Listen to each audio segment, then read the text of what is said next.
சித்திரை அப்படின்னாலே முதல்ல மனதிற்குள் நினைவுக்கு வர்றது மீனாட்சி திருக்கல்யாணம். அப்படி என்னதான் இருக்கு இந்த திருவிழால? எதுக்கு இவ்வளோ ஆட்டம் போடுறாங்க? அப்படி என்னடா பெரிய ஊரு பெரிய மக்க, அப்படி என்ன இருக்கு உங்ககிட்ட? சாதாரணமா ஒரு விழாவை ஒரு ஊர் எடுத்து நடத்தும், ஒரு பரம்பரை எடுத்து நடத்தும். ஆனா உலகத்தையே திரும்பி பார்க்க வைக்கிற அளவுக்கு எவன் ஒருவன் 90 அஸ்வமேத யாகம் செய்கிறானோ அவனுக்கு அம்பாளே குழந்தையாகவே வருவாள் அல்லது குழந்தையாகவே பிறப்பாள். தன்னுடைய கடைக்கண் பார்வையாலே பக்தர்களுடைய துணை குறைகளையும் போக்கக்கூடியவள் என் தாய் மீனாட்சி. யாரெல்லாம் மனதாக அன்பு மட்டுமே போதும் என்று அவளை அணைத்துக் கொள்ளக்கூடிய ஆட்களாக இருக்கிற ஒவ்வொரு பேரிடமும் கண்டிப்பாக மீனாட்சி வாசம் செய்வார். மூச்சு இருக்கிற வரைக்கும் மீனாட்சியை பற்றி பேசுவதற்காகவே இந்த பிறவி எடுக்கப்பட்டது தான் என்னுடைய பிறவி. சாமியை எப்படி கூப்பிடணும், எந்த மாதிரி கேட்கணும்னு ஒரு நியதி இருக்கு. அதனால்தான் எல்லா மதத்திலும் சொன்னாங்க, தட்டுங்கள் திறக்கப்படும், கேளுங்கள் தரப்படும் அப்படின்னு. இன்னைக்கு மீனாட்சி அந்த ஹோம குண்டத்திலிருந்து வெளியில் வந்து தட்டு தடுமாறி அழகான பருவத்தை ஆடிக்கொண்டு வந்து நின்றாலோ அன்றைக்கே மதுரை புண்ணியத்தலமாக ஆகிவிட்டது. தங்க குதிரையின் பல்லக்கில் ஏறி வந்து உலகம் உய்வதற்காக பச்சை பட்டுடுத்தி வரக்கூடிய அந்த கல் அழகருடைய அழகில் உலகெங்கும் உள்ள ரெட்சோ ஆன்மீகம் நேர்களுக்கு வணக்கம். நான் உங்க வித்யா கார்த்திக். சித்திரை அப்படின்னா எல்லாருக்கும் கத்திரி வெயில் தான் ஞாபகம் வரும். ஆனா மதுரைக்காரங்களுக்கு மட்டும்தான் எங்க ஆத்தா கல்யாணம் ஞாபகம் வரும். சித்திரை பிறந்துட்டா போதும் மதுரை அப்படி ஒரு விழா கோலம் கொண்டிடும். சாதாரணமா ஒரு விழாவை ஒரு ஊர் எடுத்து நடத்தும், ஒரு பரம்பரை எடுத்து நடத்தும். ஆனா உலகத்தையே திரும்பி பார்க்க வைக்கிற அளவுக்கு விழா எடுத்து நடத்தி கல்யாணத்தில் ஆரம்பித்து அண்ணன் வீட்டு சீரு கொடுத்து அண்ணனை வழி அனுப்பி வைக்கிற வரைக்கும் எங்கள் வீட்டு பிள்ளைக்கு என்னெல்லாம் பண்ணுவோமோ அப்படியெல்லாம் பார்த்து பார்த்து பார்த்து ஒவ்வொரு வருடமும் சலிக்காமல் அழுக்காமல் ஆசாசையாக கொண்டாடி கழிக்கக்கூடிய ஒரு மக்கள் உண்டு அப்படின்னா அது மதுரைக்காரங்க மட்டும்தான். உயிருக்குள் ஊடுருவி அணுக்குள் அணுவாக ஆர்ப்பரித்து கிடக்கக்கூடிய அந்த மீனாட்சியை அப்படியே அழகாக கையில் ஏந்தி தினம் தினம் தினம் தொழுது தன்னோட நாளை ஆரம்பிக்காம மதுரைக்காரங்க நகர்ந்ததா சரித்திரமே கிடையாது. மூச்சு இருக்கிற வரைக்கும் மீனாட்சியை பற்றி பேசுவதற்காகவே இந்த பிறவி எடுக்கப்பட்டது தான் என்னுடைய பிறவி. சித்திரை திருவிழா என்று சொன்னாலே முதல்ல அப்படியே ஸ்தம்பித்து போகக்கூடிய தனமாக இருக்க வைக்கக்கூடிய அமைப்பு என்னன்னா மதுரை மட்டும்தான். எள்ளு போட்டா எள்ளு எடுக்க முடியாதுன்னு சொல்லுவாங்க. அந்த அளவுக்கு ஜேன்னு கூட்டம். யாருக்கு கல்யாணம்? சாதாரண ஆளுக்கா கல்யாணம்? உலகத்தை கட்டி காக்கக்கூடிய அந்த ஜெகஜனனிக்கு இல்லையா கல்யாணம்? அதுவும் நாங்க சும்மா நடத்திடுவோமா? கொண்டாடி தேரிழுத்து ஆசையா போட்டு எங்க வீட்டில் இருக்க எல்லா பொண்ணுங்களுக்கும் மீனாட்சி அலங்காரம் போட்டு அவளை அம்பிகையா பாவிச்சு அவளுக்கான எல்லா இதையும் பண்ணி மகிழ்ந்து கழித்து எங்கள் வீட்டு கல்யாணம். மதுரைக்கு போனீங்கன்னா அன்றைக்கி எல்லார் வீட்லேயும் விருந்து நடக்கும். என்ன காரணம்? மீனாட்சி கல்யாணம். ஒரே வார்த்தை தான், உனக்கு எனக்கெல்லாம் இல்லை, எல்லாருக்கும் மீனாட்சி இருப்பா. அந்த அளவுக்கு உயிருக்குள் ஊடுருவி உண்மையாய் உட்கார்ந்திருப்பாள் அந்த அம்பிகை. மதுரைக்காரங்களுக்கு மட்டும்தான் இருப்பாளா? என் ஆத்தா எல்லார்கிட்டையும் இருப்பா. யாரெல்லாம் மனதாக இப்படி மதுரைக்காரங்க மாதிரி வெள்ளந்தியாக அன்பு மட்டுமே போதும் என்று அவளை அணைத்து கொள்ளக்கூடிய ஆட்களாக இருக்கிற ஒவ்வொரு பேரிடமும் கண்டிப்பாக மீனாட்சி வாசம் செய்வார். இதுதான் அவளும் வாய்மொழிந்த ஒரு சத்திய வாக்கு. மதுரை சித்திரை திருவிழா கொண்டாட்டமான மிக முக்கியமான நிகழ்வு கொடியேற்றத்துடன் அழகா 29ஆம் தேதி தொடங்கப்பட்டிருக்கு. நிறைய மதுரையை பற்றி பேசுறதுக்கும் நிறைய மீனாட்சியை பற்றி நினைக்கிறதுக்கும் அந்த ஊரின் பெருமையை சொல்வதற்கும். அப்படி என்னதான் இருக்கு இந்த திருவிழால? எதுக்கு இவ்வளோ ஆட்டம் போடுறாங்க? அப்படி என்னடா பெரிய ஊரு பெரிய மக்க, அப்படி என்ன இருக்கு உங்ககிட்ட அப்படின்னு சொல்ற ஒவ்வொருத்தருங்களுடைய வாயை அடைக்கிற மாதிரி மதுரைக்காரங்க இந்த விழாவை கொண்டாடுற தனம் இருக்கு பார்த்தீங்களா? சொல்லில் மாளவே முடியாது, விவரிக்கவே முடியாது. சபரிமலைக்கு போயிட்டு வந்த பக்தர்கள் எல்லாம் அடுத்த தடவை ஐயப்பனால் ஆட்கொள்ளப்பட்டு விட்டால் எப்படா கார்த்திகை மாதம் வரும் மாலை போடலான்னு தவிப்பாங்களாம். அந்த மாதிரி மதுரைக்காரங்க எப்படா இந்த ஒரு மாதம் வரும், எப்படா எங்களுடைய அம்மாவை, இத்தனை நாளாக எங்களை காத்துட்டு இருக்கிற அம்மாவுக்கு உட்கார வச்சு நாங்கள் எப்படி அழகு பார்க்க போகிறோம், உட்கார வச்சு எப்படி தேரிழுத்து கொண்டாட போகிறோம், உட்கார வச்சு எப்படி அந்த கல் அழகரையுடைய அழகை கண்டு ரசிக்க போகிறோம், தங்க குதிரையின் பல்லாக்கில் ஏறி வந்து உலகம் உய்வதற்காக பச்சை பட்டுடுத்தி வரக்கூடிய அந்த கல் அழகருடைய அழகில் திணிக்க வைக்கிறதுக்காண்ட அத்துணை விஷயங்களும் செய்யறதுக்கு என்னடா வைகை ஆத்துல தண்ணீர் வெள்ளமா மக்கள் வெள்ளமான்னு தெரியாத அளவுக்கு தத்தளிக்கக்கூடிய அமைப்பெல்லாம் கொடுக்கக்கூடிய இந்த மதுரையின் பெருமையை இந்த வரக்கூடிய எபிசோட்ல எல்லாம் நம்ம பார்க்க இருக்கோம். சித்திரை அப்படின்னாலே முதல்ல மனதிற்குள் நினைவுக்கு வர்றது மீனாட்சி திருக்கல்யாணம். கிட்டத்தட்ட மதுரை அரசிக்கு பட்டம் கட்டி பட்டாபிஷேகம் செய்து மறுநாள் திருமண கோலம் செய்து அதற்கடுத்த நாள் தேரில் பவனி வந்து அதற்கடுத்த நாள் கள்ளழகருக்கான எதிர் சேவையோடு கள்ளழகர் ஆற்றில் இறங்கி பின்பு துலுக்காத்தம்மன் வீட்டுக்கு போயிட்டு அவரை அழகாக பத்திரமா அனுப்பி வைக்கிற வரைக்கும் எங்களோட ரெஸ்பான்சிபிலிட்டி. யாரும் வராதிங்க, நாங்கள் இருக்கோம், எங்கள் ஆத்தாக்கு பார்க்கறதுக்கு நாங்கள் இருக்கோம்னு சொல்கிற மாதிரி ஒவ்வொரு மதுரைக்காரர்களும் இழுத்து போட்டு வேலையை செய்யக்கூடிய, வேலையை தொடங்கக்கூடிய ஒரு தினம் அப்படின்றது 29ஆம் தேதியிலிருந்து ஆரம்பம் ஆகிடுச்சு அப்படின்னு தான் சொல்லுவோம். மதுரையே விழா கோலம் பூண்டிருக்கிறது. பார்க்குற இடமெல்லாம் மீனாட்சின்ற பேர் தான், பார்க்குற இடமெல்லாம் அம்பிகையோட தரிசனம் தான். காட்சிக்கு எளியனாய் கடுஞ்சொல்லன் அல்லனாய் இருக்க வேண்டும் ஒரு தலைவன் என்று சொல்லுவாங்க. எப்படி மீன் வந்து தன்னுடைய கண்ணின் சூட்டாலேயே குஞ்சுகளை பொறித்து விடுமோ, அப்படி தன்னுடைய கடைக்கண் பார்வையாலே பக்தர்களுடைய அத்துணை குறைகளையும் போக்கக்கூடியவள் என் தாய் மீனாட்சி. அதனால்தான் அவளுக்கு மீனாட்சின்னு பேர். மீனாட்சி அம்மன் பிறக்கும்போது அவளுடைய திருநாமம் தடாதகை. தடாதகை அங்கேற்கண்ணி என்ற நாமத்தோடு தான் மீனாட்சியின் திருநாமம் சுட்டப்பட்டது. தர்மத்தை நிலைநாட்டும் பொருட்டு மீனாட்சியாகவே அந்த அம்பிகை அவதாரம் எடுத்து மதுரையையும் சேர்த்து மணக்க வைத்திருக்கிறாள் அப்படின்னு தான் சொல்லணும். மீனாட்சியோடைய அவதாரம் எப்படிப்பட்டதாக இருந்தது? சும்மா லேஸ்ல வந்துட்டாளா அம்பாள்? மதுரையே கொண்டாடக்கூடிய, மதுரையே வியக்கக்கூடிய, ஒவ்வொரு வீட்டிலையும் தாம் வீட்டு பிள்ளையா நினச்சி பாவிக்கக்கூடிய அந்த அளவுக்கு ஒரு ஆளுமை செய்ய வேண்டும் என்றால் எந்த அளவுக்கு என் தாய் கருணை புரிந்தியவளாக இருந்து கொண்டிருப்பாள். மீனாட்சி அவதரித்தாள் அப்படின்றோம். அவதாரம்னா என்ன?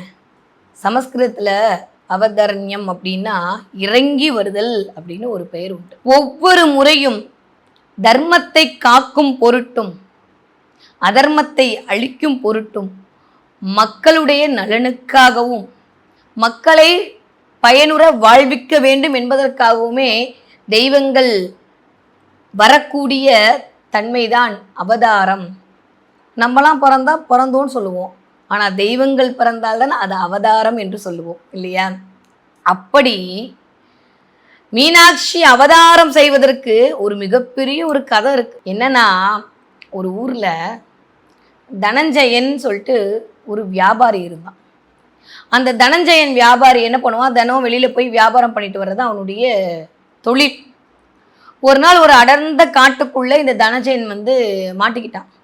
மாட்டும் போது திடீர்னு கண்ணு முழிச்சு பார்த்தா எங்கேயோ இருந்து அப்படி ஒரு சூரிய பிரகாசமான ஒரு ஒளித்தன்மை. இந்த அடர்ந்த காட்டுக்குள்ள, அதுவும் அமாவாசை நாளில் எங்கிருந்து இந்த மாதிரியான ஒரு ஒளித்தன்மை வருது எனக்கு தெரியவே இல்லையே.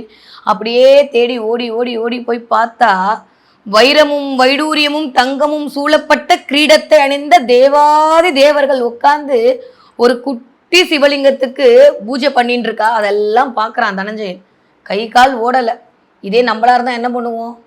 ஐயோ இவ்வளோ பெரிய விஷயமா, யார்ட்டையும் சொல்லக்கூடாது, உடனே போய் அவங்கள்ட்ட கேட்டு நம்மளுக்கு தேவையானதெல்லாம் வாங்கிப்போன்னு நினைப்போம். ஆனால் அந்த காலத்து மனுஷங்க அப்படி இல்லை, மதுரை மனுஷங்க அப்படி இல்லை. நேராக ஓடி போய் குலசேகரன் பாண்டியன் கிட்ட சொல்கிறான், பாண்டியம்மன்னா இந்த மாதிரி இந்த ஒரு காட்டுக்குள்ள ஒரு சிவலிங்கத்தை இந்த தேவாதி தேவர்கள்லாம் வந்து பூஜை பண்ணுறதை நான் கண்ணால் பார்த்தேன், நீங்களும் வந்து பாருங்க, தினமும் அங்கே ஒரு பூஜை நடக்கிறது, அந்த சிவனை பார்க்கறது சொக்கி போயிடலாம், அப்படி இருக்காரு அந்த சிவன். வாங்கோன்னு சொல்லி கையை பிடிச்சி கூட்டிகிட்டு வரான். அடுத்த நாளும் குலசேகர பாண்டியர் வந்து பார்க்குறாரு. பார்த்தா நம்ப முடியல, எவ்வளவு கொடுத்து வைத்திருக்கப்பட்டிருக்கும் அந்த கண்கள். ஆகா, இப்படிப்பட்ட இடத்துல இந்த மாதிரி அமைப்போடு இருக்கக்கூடிய என்னுடைய குலத்தை காக்கக்கூடிய ஈசனே, நீங்கள் இங்கேயே இருந்து எங்களுக்கு அருள்பாவனை செய்ய வேண்டும்னு வேண்டிக்கிறார். காடா இருந்தது அது வரைக்கும் மதுரை. காடா இருந்த கடம்ப வனம்னு பேரு மதுரைக்கு. காடா இருந்த அந்த மதுரையை நாடா மாத்தின பெருமை யாரை சேரும்னா குலசேகர பாண்டியனா சேரும். குலசேகர பாண்டியனுக்கு ஈசன் அருளால் ஒரு மகவு பிறக்குது. அவனுக்கு அந்த மலையத்வஜனே வந்து அருள் புரிந்ததால் மலையத்வஜ பாண்டியன் அப்படின்ற ஒரு திருநாமத்தை சொல்லி அப்படியே வளர்த்துட்டு வரான். ஆதி சொக்கநாதராக அந்த ஈசன் இன்றும் அருள் புரிந்து கொண்டிருக்கிறார். அப்போ ஈசனை தன்னுடைய குலதெய்வமாக கொண்டு மலையத்வஜ பாண்டியன் நாளொரு மேனியும் பொழுதொருவனும் எல்லா வித்தையும் கிட்டத்தட்ட 64 ஆயக்கலைகளையும் தேர்ச்சி பெற்று அப்படியே வந்து நிற்கும் போது மன்னனுக்கு வந்து ஒரு கவலை வந்துருச்சு. ஐயோ, இவ்வளோ அழகா இவ்வளோ தேர்ச்சி பெற்றானே, இவனுக்கு இணையான ஒரு பெண் தேட வேண்டுமே. எப்பயுமே இருக்கிறதானே, பொண்ணு நல்லா படித்தா அதுக்கு ஈக்குவலாக ஒரு பையன் வேணும்னு நம்ம ஆசைப்படுவோம். பையன் நல்லா படிச்சிருந்தா பொண்ணு அதுக்கு சமமானவளாக இருக்கலாம்னு ஆசைப்படுவோமே. அந்த மாதிரி சல்லடை போட்டு சலிச்சு சலிச்சு சலிச்சு சோழ நாட்டில் இருக்கக்கூடிய மன்னனின் மகளான அழகான காஞ்சன மாலையை அவனுடைய துணைவியாக திருமணம் செய்துவிட்டு பட்டாபிஷேகமும் செஞ்சு வைக்கிறாங்க. காஞ்சன மாலைக்கும் மலையத்துவசனுக்கும் ஒரு பெரிய ஒரு மனக்குறை என்ன அப்படின்னா, தனக்கு ஒரு குழந்தை இல்லையே அப்படின்னு வருத்தம். அப்போ குலகுருவான அகத்தியரை கூப்பிடுறாங்க. அகத்தீசா, இப்போ என் குடும்ப வம்சம் தளிப்பதற்கு எனக்கு ஒரு மகவு வேண்டும், எனக்கு ஒரு குழந்தை வேண்டும், அதற்கு நான் என்னெல்லாம் பண்ணணும் நீங்கள் சொல்லுங்க அப்படின்னு சொன்னால் அகத்தீசர் சொல்கிறாரு, அப்படியா, அஸ்வமேத யாகம் பண்ணுப்பா, உனக்கு குழந்தை கிடைக்கும். இருக்கிறதுலேயே பெரிய கஷ்டம் என்ன அப்படின்னா அஸ்வமேத யாகம் பண்ணுறது தான். அஸ்வமேத யாகம் பண்ணால் 1 தடவை 2 தடவை 3 தடவை 4 தடவை 20 தடவை 30 தடவை ஏன் 90 தடவைக்கு மேலே பண்ணி ஆயிடுச்சு. ஆனாலும் குழந்தை பிறந்த வழி இல்லை. 99வது தடவை அஸ்வமேத யாகம் பண்ணும்போது டக்குன்னு அங்கேருந்து தேவேந்திரன் வந்து நிற்கிறான். தேவேந்திரன் வந்து அப்புறம் என்ன வேணும் அப்படின்னு கேட்குறான். அப்போ மலையத்வஜ பாண்டியனும் காஞ்சனமாலையும் சேர்ந்து கேட்குறாங்க, எங்களுக்கு ஒரு குழந்தை வேண்டும், அதுக்குத்தான் இத்தனை நாளாக இவ்வளவு யாகம் பண்ணி இவ்வளவு அஸ்வமேத யாகம் பண்ணியிருக்கோம், எங்களுக்கு ஒரு குழந்தை கொடுக்கணும், நீங்கள் தான் அருள் புரியணும் அப்படின்னு சொல்லும்போது தேவேந்திரன் வந்து சொல்கிறான், அட குழந்தை பிறக்கணும்னா யாராவது அஸ்வமேத யாகம் பண்ணுவாங்களா? புத்திர காமேஷ்டி யாகம் இல்லையா பண்ணணும், நீங்கள் போய் புத்திர காமேஷ்டி யாகம் பண்ணுங்க. இங்கே நினைவு கூறணும், தசரத மகா சக்கரவர்த்தி இதே புத்திர காமேஷ்டி யாகம் பண்ணி தான் யக்ஞன் உள்ளிருந்து கொண்டு வந்து ஒரு பாயாசத்தை கொடுத்தா அந்த 3 மனைவிகளுக்கும் 4 குழந்தை பிறந்தது. அதுதான் நம்மளுக்கு தெரியும். ராமன், பரதன், எல்லா கதையும், லட்சுமணன், சத்ருகன் நமக்கு எல்லாமே தெரியும். இந்த மாதிரி புத்திர காமேஷ்டி யாகம் செய்யுங்க அப்படின்னு சொன்னோன்னே அதற்கும் தயாரானார்கள். இந்த இடத்துல ஒரு கேள்வி வரும், எல்லாவற்றையும் தெரிந்தவர் தானே அகத்தியர் இல்லையா? அப்போ அவருக்கு முதலே தெரிஞ்சிருக்கணும்ல, புத்திர காமேஷ்டி யாகம் பண்ணாலே வந்து குழந்தை வந்துடும் அவருக்கு தெரியாமையா இருக்க போகுது. ஆனால் அவர் ஏன் சஜஸ்ட் பண்ணலை? ஒரு கேள்வி வருமே, ஏன் வந்து அவர் அது குலகுருவாக இருக்காரு, அவர் சொல்லியிருக்கணுமே. இந்திரன் வந்து தான் சொல்லணும்னு ஏதாவது காரண காரியம் இருக்கா அப்படின்னு பார்த்தோன்னா இதில் 2 விதமான சூட்சமும் இருக்கு. எவன் ஒருவன் 90 அஸ்வமேத யாகம் செய்கிறானோ அவனுக்கு அம்பாளே குழந்தையாக பெறுவாள், குழந்தையாகவே வருவாள் அல்லது குழந்தையாகவே பிறப்பாள். இதுதான் தர்மம், இதுதான் நியதி. தேவேந்திரனுக்கு என்ன கவலைன்னா 99 தடவை யாகம் பண்ணிட்டான், இன்னும் 100 தடவை அஸ்வமேத யாகம் பண்ணானா இவன் நம்ம பதவிக்கு வந்துடுவானே, ஐயையோ நம்மளோட இடம் காலியாகுமே, நம்ம இடத்துக்கு வெயிட்டு வச்சிருவானே அப்படின்னு பயந்துக்கிட்டு 99 தடவை பண்ணவனுக்கு 1 தடவை பண்ணுறதா கஷ்டம், அழகாக பண்ணிட்டு போயிடலாமே. ஆனால் அதுக்கு முன்னாடியே வந்து இல்லை நீ புத்திர காமேஷ்டி யாகம் பண்ணு, உனக்கு குழந்தை கிடைக்கும் அப்படின்னு சொல்லிட்டு தேவேந்திரன் போயிடுறான். இதை போய் குருகிட்ட சொல்கிறார். அகத்தியர் சிரித்து கொண்டே சொல்கிறார், புத்திர காமேஷ்டி யாகம் நடக்கட்டும். உட்காந்தாச்சு யாகத்தில். அங்கிருந்து வேத விற்பனர்கள் வேதம் முழங்க இருக்கிற ஊரில் இருக்க ஒட்டு மொத்த ஆச்சாரியர்களும் அந்த வேள்வியில் கலந்து கொள்வர். புத்திர காமேஷ்டி யாகம் அதி அற்புதமா நடந்துகிட்டே வரும்போது இந்த இடத்துல அகத்தியர் தன்னுடைய கண்ணால் அப்படியே பாக்குறாரு. பரஞ்சோதி முனிவர் திருவிளையாடல் புராணத்துல இதை பதிவு பண்றாரு. காஞ்சனமாலை யாருன்னா, இப்ப நம்ம பேசிட்டு இருக்கோமே, இப்ப இருக்கிற தமிழ் வருஷத்துக்கு ஒரு பெயர் இருக்குல்ல, விசுவாவசு வருடம். காஞ்சனமாலை போன பிறவியில் விசுவாவசுன்ற ஒரு கந்தர்வனுடைய பெண்ணாக பிறந்தாள். கந்தர்வனா நம்மளுக்கு தெரியும், அவனுக்குன்னு ஒரு தனி விமானமே உண்டு, ஸ்பெஷல் ஜெட்டு, பிரைவேட் ஜெட்டெல்லாம் வச்சு சுற்றிட்டு இருந்தால்தான் அந்த விஸ்வாவசன். அவனுடைய மகள்தான் இந்த காஞ்சனமாலையினுடைய முற்பிறவி. ஒரு நாள் இப்படியே மதுரையம்பதிக்கு வரும்போது மதுரையம்பதியில் அஷ்டபுஜங்க காளியை பார்க்குறா.